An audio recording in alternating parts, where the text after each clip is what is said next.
March 4th, 1987, Chicago, Illinois, 2:47 in the morning. The parking structure on West Randolph Street is empty. It is always empty at this hour. That is precisely why they chose it. A 1984 Lincoln Town car sits on the third level, engine cold, driver's window shattered. Inside, Angelo Roberts, 41 years old, dressed in a charcoal suit worth more than most men's monthly wages, is slumped against the steering wheel. 2 rounds to the back of the skull. Professional. Unhurried. No wallet taken. No watch removed. A Rolex date just, still ticking on his wrist. This was not robbery. Chicago homicide detectives arrive within 20 minutes. They run the plates. The name means nothing to them. Angelo Roberts. No prior arrests. No known affiliations. A licensed food distribution company registered in his name. Clean, on paper. But when the FBI field office receives notification the following morning, the reaction is not routine. The case file is pulled within the hour, not because Angelo Roberts was unknown to federal investigators, but because he was very well known. He moved $2 million a month through networks stretching from the south side of Chicago to the casino floors of Las Vegas. He was not a boss. He was something more dangerous. He was the man who made the bosses invisible, and someone had just decided he knew too much. The south side of Chicago in the 1960s was not a place that offered many exits. Angelo Roberts was born in 1946 to a working-class family on the edge of Bronzeville, a neighborhood that had once carried the cultural weight of the Black Renaissance, and by the time Angelo came of age, carried mostly poverty and the particular kind of desperation that poverty manufactures in men with intelligence and nowhere to direct it. His father worked the stockyards. His mother cleaned offices in the Loop 3 nights a week. They were not criminals. They were exhausted. Angelo was different from the beginning, not violent, not reckless. Sharp. His teachers noted it. Numbers came to him with an ease that unsettled people. By 16, he was keeping informal books for a neighborhood numbers runner named Darnell Pritchard, not because he was recruited, but because Pritchard needed him. No one else could track the figures without error. He never carried a weapon. He never needed one. What Angelo Roberts possessed was rarer than nerve, rarer than loyalty. He possessed precision. In a world built on threats and muscle, he offered something the Chicago outfit had not encountered often in a man of his background, his neighborhood, his generation. He offered competence they could not afford to refuse, and that is always the most dangerous thing a man can offer organized crime. By 1968, Angelo Roberts was 22 years old and already indispensable. The Chicago outfit in that era was not a single organism. It was a confederation of interests, Italian crews controlling the near north side, Irish remnants holding pockets of the west side, and independent black operators running the numbers rackets across the south and west neighborhoods with quiet efficiency. These worlds did not openly cooperate, but they shared one common need. Someone had to wash the money. The outfit's street tax, the percentage extracted from every independent criminal operation in the city, generated cash in volumes that legitimate banking could not absorb without federal scrutiny. The problem was not earning. The problem was explaining the earnings. Angelo was introduced to Paul Ritchie's circle through an intermediary, a mid-level outfit associate named Vincent Caruso, who ran a currency exchange on South Halsted. Caruso had watched Angelo balance books for 3 years without a single discrepancy. He brought him upward, the way men in that world always brought useful people upward. Quietly, with a personal guarantee attached. The outfit tested him first with small sums. $30,000 filtered through a legitimate linen supply company, then 50. Then larger figures routed through a network of cash-intensive businesses, laundromats, parking facilities, food wholesale operations. Angelo never skimmed, never boasted, never asked questions above his station. Within 4 years, he was managing financial corridors that senior outfit figures did not fully understand themselves. He had become, in the precise language of federal investigators who would later reconstruct his career, the connective tissue between Chicago street revenue and legitimate financial infrastructure. He was not made. He could not be. The outfit's formal hierarchy remained strictly Italian, but he was protected. And in practical terms, protection from the Chicago outfit in 1972 was worth considerably more than a title. The money moved, the bosses stayed clean, and Angelo Roberts stayed invisible, for a time. The year was 1978, and the geography of American organized crime was shifting beneath everyone's feet. Las Vegas had always been outfit territory in spirit, the desert city built on casino revenue that the Chicago mob had quietly dominated since the 1950s. Through frontmen, corrupted licensing boards, and skimming operations so refined they functioned almost like legitimate accounting. But by the late 1970s, federal pressure was tightening. The FBI's organized crime task forces were expanding. The Casino Control Act in Nevada was introducing regulatory scrutiny that the old arrangements could not survive unchanged.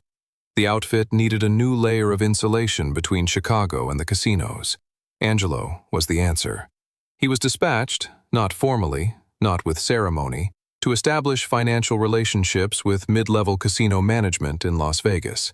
His food distribution company provided the cover. Supplying restaurants and hotel kitchens gave him legitimate reason to move between cities, maintain accounts, build relationships with businessmen who asked few questions when the margins were generous. What he constructed over the following 3 years was elegant in its architecture. Cash generated from Chicago street operations was folded into wholesale food invoices, inflated contracts, phantom deliveries, legitimate-looking paper trails that passed initial scrutiny. That cash then surfaced in Las Vegas as investment capital, clean enough to touch, untraceable to its origin. $2 million a month, moving with the quiet regularity of commerce. But elegance in criminal finance carries its own particular danger. The more irreplaceable a mechanism becomes, the more people become aware of its existence. Federal investigators, rival crews, and most fatally ambitious men within the organization itself who begin calculating what that mechanism might be worth if redirected. Angelo Roberts had built something extraordinary. He had also built himself a ceiling he did not yet know existed. By 1982, Angelo Roberts was no longer simply a financial operator. He had become a political problem. The election of a reform-minded state's attorney in Cook County that year sent immediate tremors through the outfit's leadership. Prosecutors who had previously been manageable, accessible through intermediaries, sensitive to certain pressures, were replaced by men with federal ambitions and the aggressive instincts those ambitions produce. Grand jury activity intensified. Wiretap applications multiplied. The FBI's Pendorf investigation, which had already implicated senior outfit figures in Las Vegas skimming operations, was expanding its aperture. Washington was paying attention to Chicago in ways it had not since the Kefauver hearings 3 decades prior. Inside this climate, Angelo Roberts represented a specific and terrifying vulnerability. He knew the architecture, all of it. He knew which casino managers received monthly envelopes. He knew which Chicago aldermen had accepted outfit financing during election cycles. He knew the names attached to the shell companies, the banks used for layering, the lawyers who processed the paperwork without asking the questions lawyers are professionally obligated to ask. He was, in the language federal prosecutors used privately among themselves, a single witness capable of structural collapse, one man whose cooperation could dismantle what had taken 30 years to construct. The outfit's response to this realization was not immediate. It was characteristically patient. Senior figures began quiet conversations, not about eliminating Angelo, not yet. First, they explored containment. Could his exposure be limited? Could his loyalty be guaranteed through increased compensation, through binding him deeper into the organization's secrets? The answer, when it came back through back channels, was troubling. Angelo Roberts had been contacted by federal investigators in the autumn of 1983. He had not immediately refused the conversation. That single fact changed everything. The outfit did not move on emotion. It never had. What followed Angelo Roberts' federal contact was not rage or panic. It was a process, cold, methodical, and dressed in the ordinary language of business. The kind of process that left no fingerprints until it was already complete. First came the financial isolation.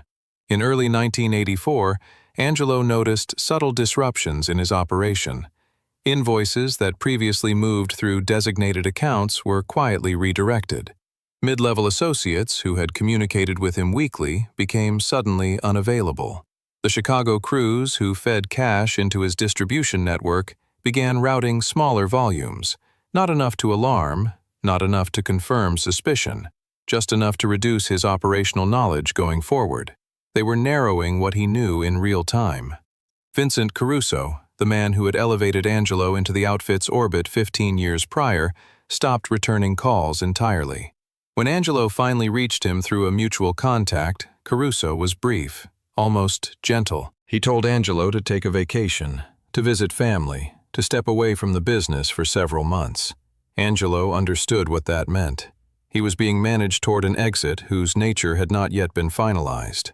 What the outfit did not fully anticipate was Angelo's own calculation. He was not a man who panicked. He was a man who read numbers, and the numbers in front of him in the spring of 1984 told a precise and unambiguous story. His usefulness was expiring. His vulnerability to them was permanent. And the federal offer, which he had neither accepted nor definitively refused, remained technically open.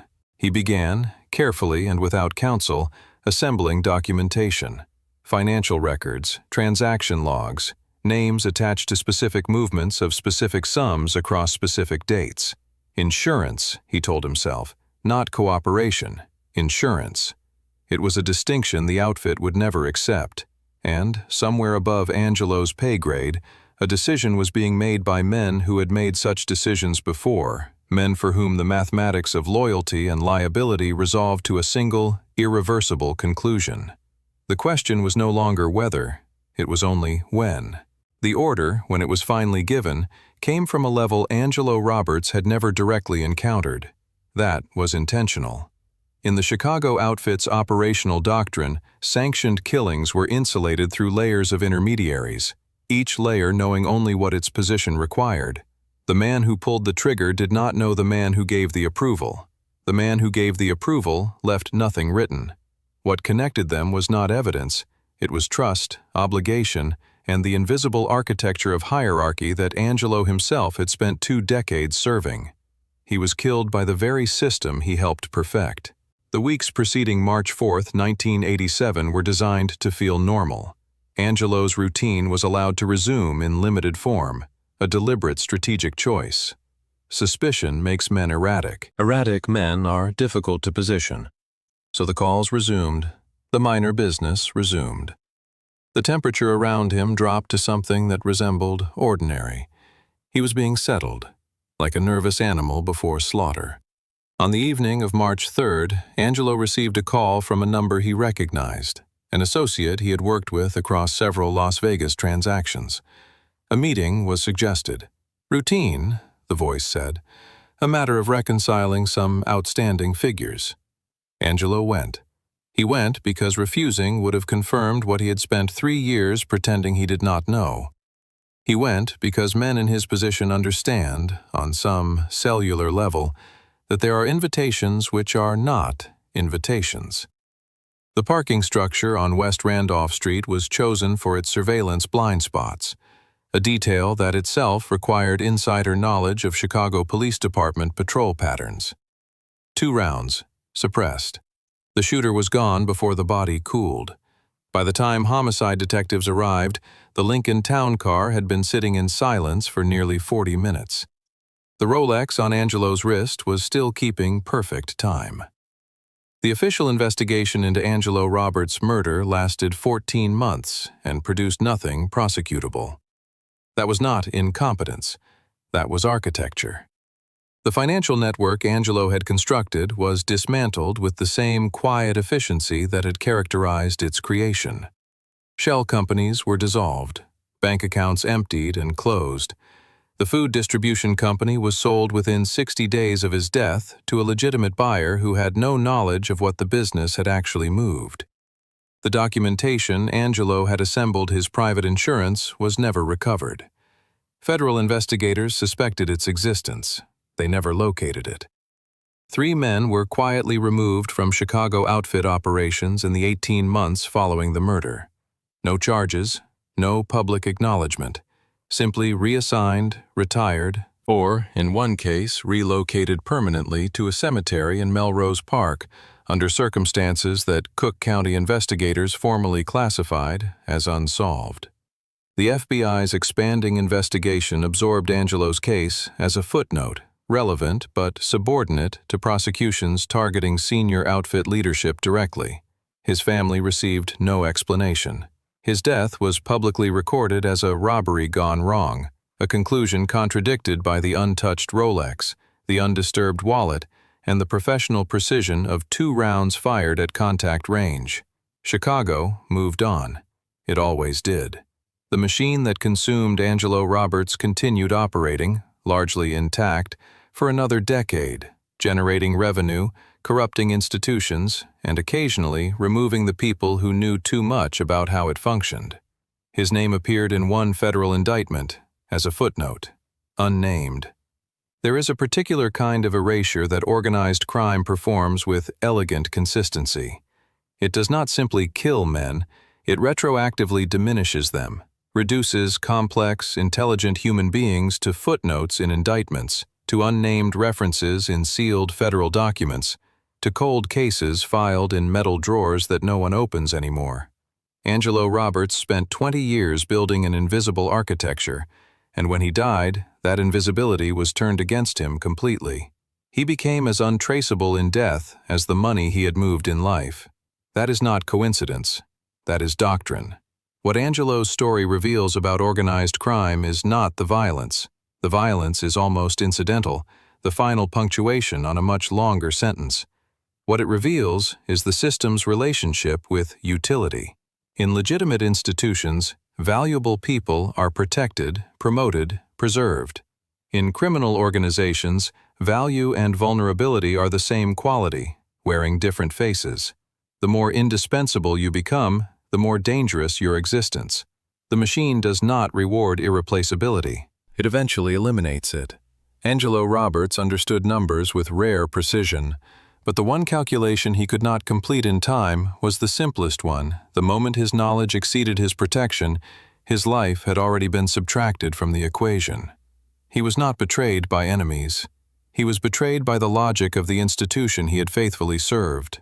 And that institution continued, adapted, found another man with sharp eyes and quiet habits and desperate enough circumstances to make the initial offer impossible to refuse. It always does. On West Randolph Street today, the parking structure is gone, replaced by a glass-fronted commercial building that catches the morning light and reflects it cleanly back onto the street. Nothing in its architecture suggests what was left there on a cold March morning in 1987. That, perhaps, is the most honest thing organized crime ever produces. Not bodies, not convictions,